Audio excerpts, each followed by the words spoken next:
Broadcasting live from the Business RadioX studio in Atlanta, Georgia. It's time for Atlanta Business Radio. Brought to you by Kennesaw State University's Executive MBA program, the accelerated degree program for working professionals looking to advance their career and enhance their leadership skills. And now, here's your host. Lee Cantor here, another episode of Atlanta Business Radio, and this is going to be a good one. But before we get started, it's important to recognize our sponsor, KSU's Executive MBA program. Without them, we couldn't be sharing these important stories. Today on Atlanta Business Radio, we have Katie Wagner. She's the CEO with KWSM, a digital marketing agency. Welcome. Hi, thanks for having me. Well, I'm excited to learn about your firm. Tell us about KWSM. How are you serving folks? Sure. So KWSM is a full-service digital marketing agency, but we specialize in lead generation. So that means all of our clients need to scale or grow, and they're looking to generate more leads and sales online. And then sometimes that's sort of outside the box lead generation applications like recruiting. Because recruiting is lead generation, just aimed at candidates instead of clients. So we can also help with things like that. So do you mind sharing a little bit about your journey? How'd you get into this line of work? Sure, happy to. So I was a television anchor for 15 years, actually, before I started the agency. And in the last few years of my TV career, nobody was going home to watch the 5 o'clock news because they get headlines on Facebook and Twitter and see videos on YouTube. And so the powers that be at my station said, get out there and learn how to use these channels and get our audience back. And the more I learned about digital, this is back in the early 2000s when Facebook was just coming out and these channels were being popular. The more I learned, the more I realized that we weren't going to get our audience back, that people liked the immediacy of digital and that's how they wanted to get information. And so I retired from TV and opened the agency in 2010 with the goal of helping business owners tell their story and learn how to use and harness these new channels. So was that a difficult transition to go from being on air to being kind of behind the scenes helping other people? No, not at all. Not at all. So I say that my favorite part of not being on TV anymore is that I don't have to wear makeup to the grocery store. So it's nice to be a little more incognito.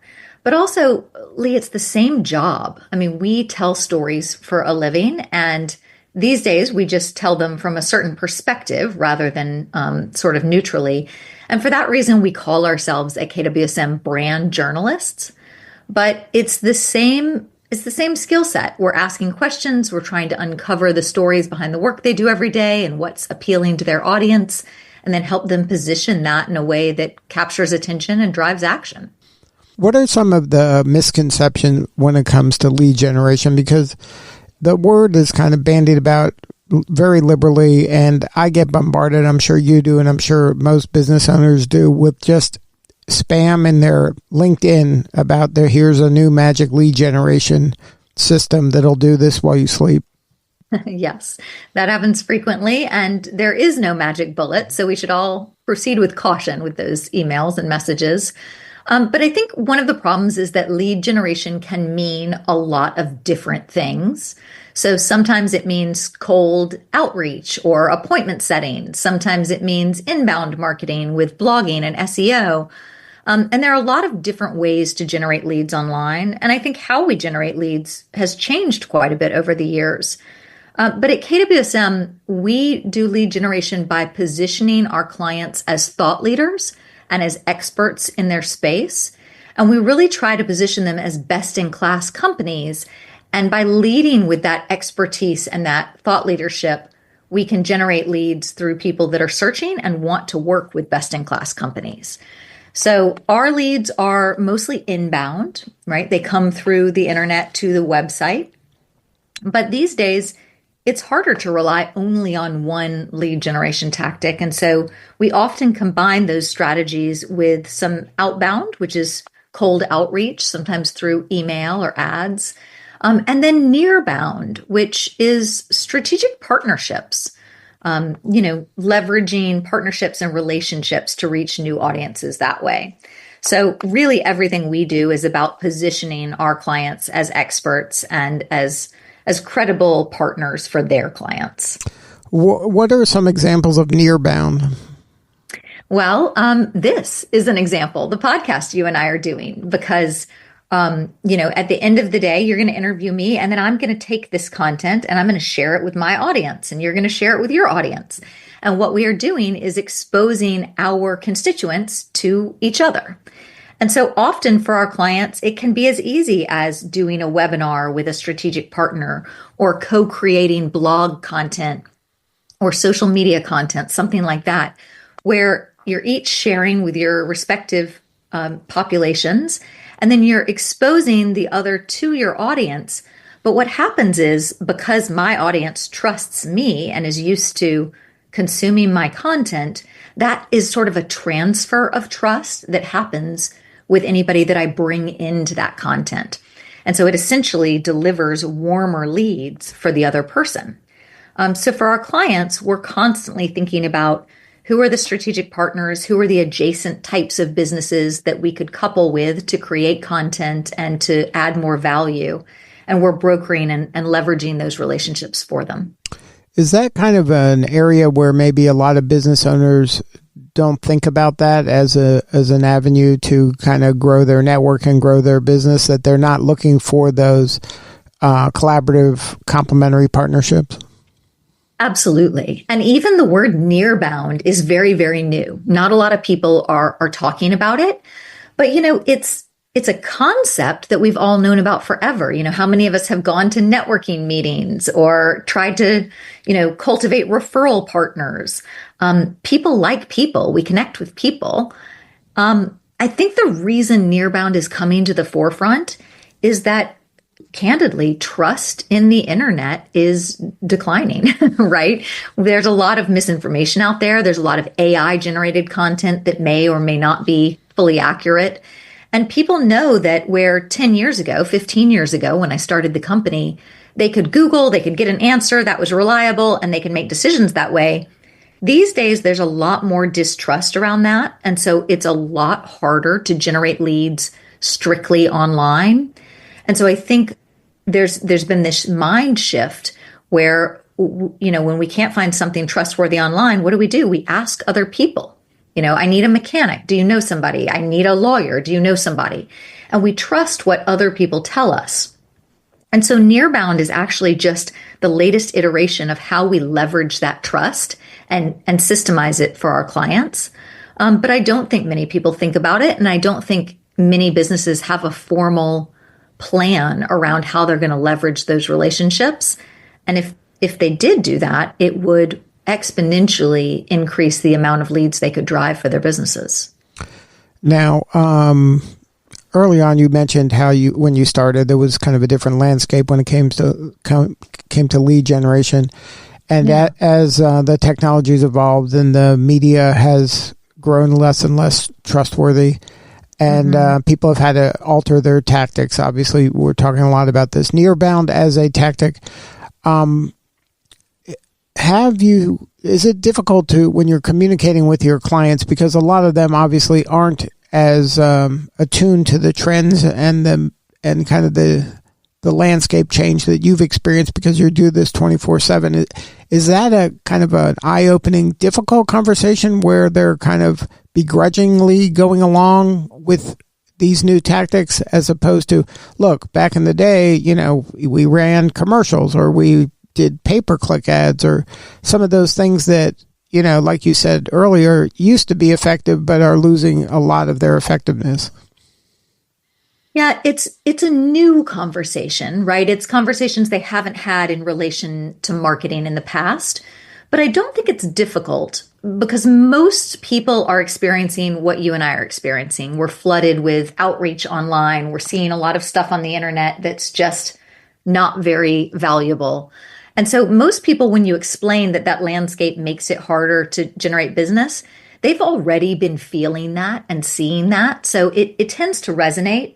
I think the part that's new is most business owners don't know what to do about it, right? What are my choices? We've been taught for so many years that you just continue to do the marketing and this should help grow your business. And there hasn't been a lot of exposure to new ways to look at that. So I think once we explain it to our clients, they do get it and it does resonate.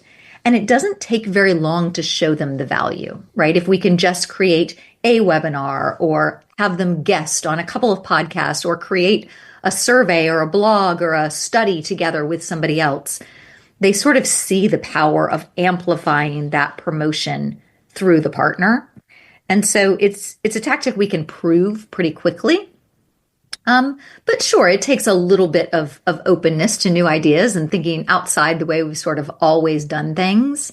And we're lucky at KWSM because we are first and foremost trusted advisors to our clients. And, you know, our goals are aligned. We need to help them grow or else they don't have to continue to work with us. And so I think there's a lot of trust in our relationships that way that most clients will give us a shot and hear us out at least.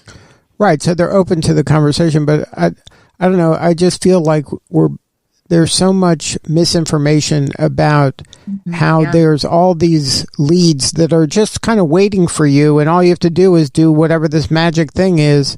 And then they're going to be kind of flooding to your door. And in this new world, it sounds like, and I'm a proponent of this well, and this is a personal challenge for us, is to explain this in a way that they believe that this is a better way to do things, is that it's kind of a longer play and that you got to nurture relationships and you have to build relationships, and there's no kind of magic unlocking of hundreds of people just can't wait to hear and learn from you. Like you got to kind of grind and earn them one at a time.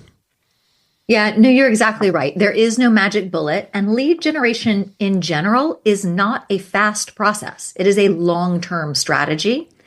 But I think it helps to think about sort of what I'm going to call active prospects versus passive prospects. So active leads or active prospects are people that are out there searching for the thing that you do, right? They know they have a need. They want to find somebody to help them. They're searching for your product or service. And those are the leads you can capture with things like SEO and blog posts and a great website and maybe even ads placed in the right place. But there is a lot of competition for those leads, those people that are showing intent to purchase already. And so it becomes a game of, can you get in front of them first? Can you stand out against the competition? Sometimes, do you have the budget to compete in a crowded landscape? And that, as it gets more crowded, is getting more and more and more difficult. So what tactics like Nearbound capitalize on are the more passive prospects, the people that may not know they have a need, but if they hear your content and resonate with it, it plants a seed, it gets them familiar, they start to build a relationship with you. And it may mean that they need to read 3 or 4 blogs or watch a couple of webinars or hear 5 or 6 episodes of your podcast. But it's that connection and that emotional tie that you're trying to build that builds trust. And that can lead them to explore your services, even if they weren't actively looking.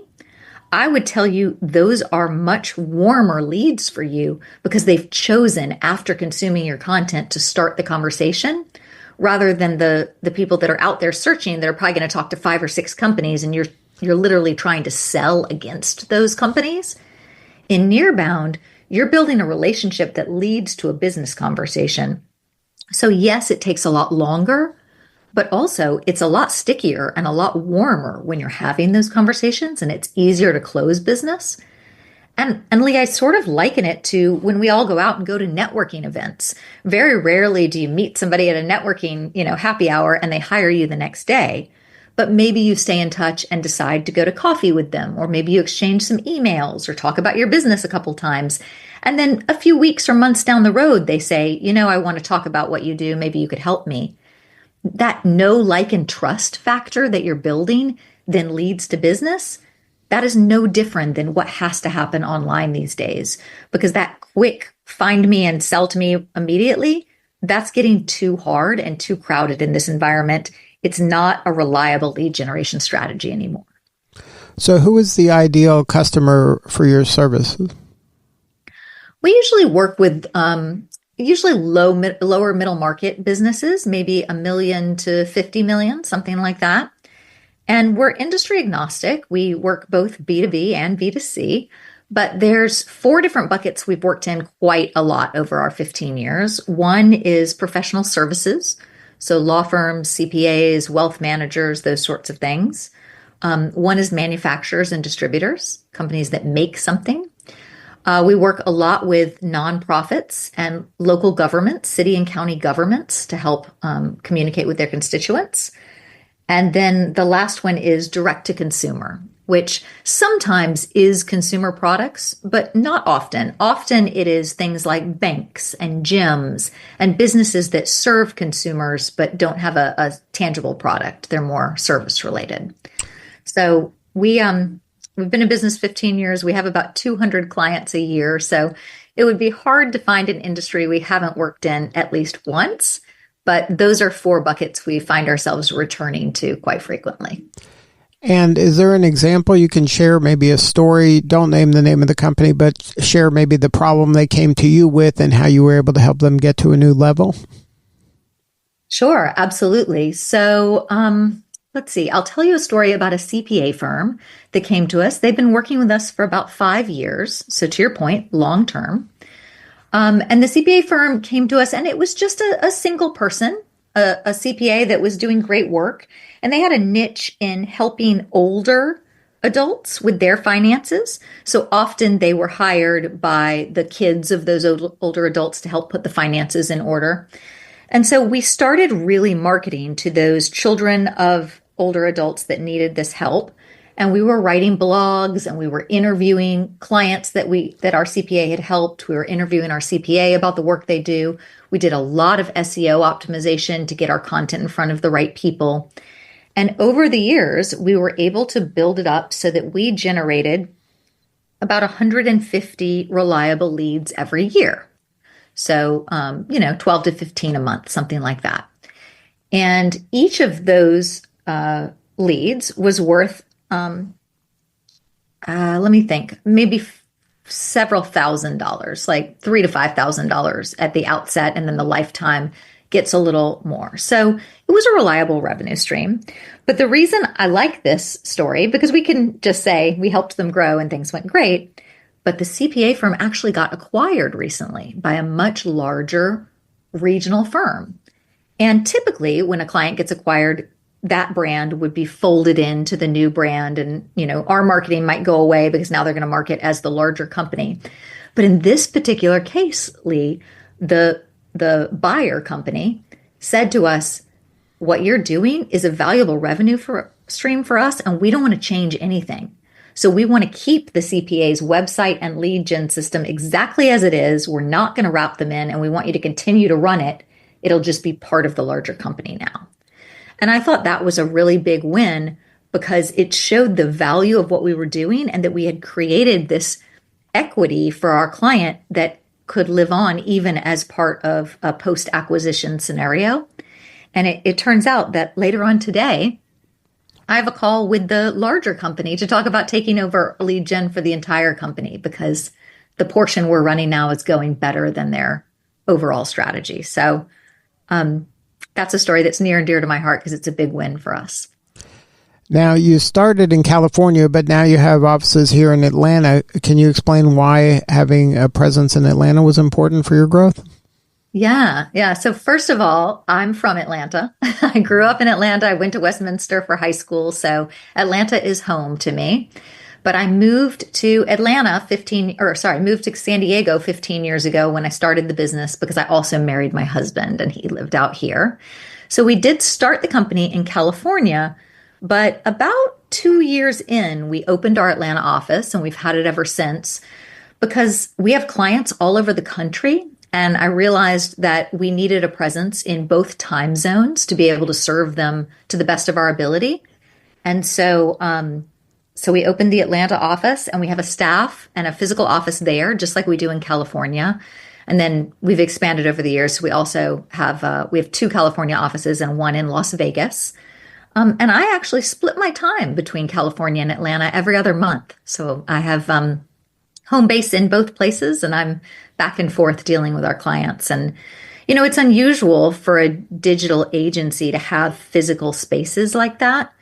but we're really invested in building relationships with our clients. And I think it's really important for us to be able to sit down and meet with them face to face and have them meet the team that's working on their accounts. And in this post-COVID world, that's a little bit rare, right? Most of our business is done over Zoom these days. And we really felt like it was important to hold on to that personal touch and that human relationship building that has been so important to us over the years. And if somebody wants to learn more, have more substantive conversation with you or somebody on the team, what's the website? What's the best way to connect?